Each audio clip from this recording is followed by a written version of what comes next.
Welcome back sa aking YouTube channel guys. So, pag-uusapan natin ngayon ang ating kapatid. So, alam na ni Chris na kambal yung anak nila ni Rosel.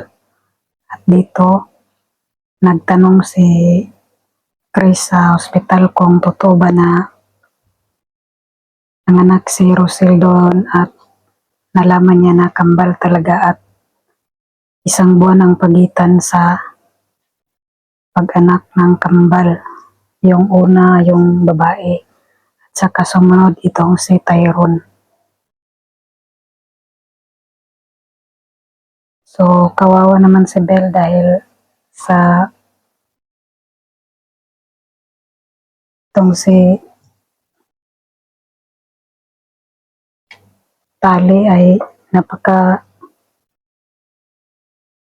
selfish dahil gusto lang niya na siya yung bigyan ng atensyon ni Rosel dahil sa sul-sul ng kanyang tunay na ina na si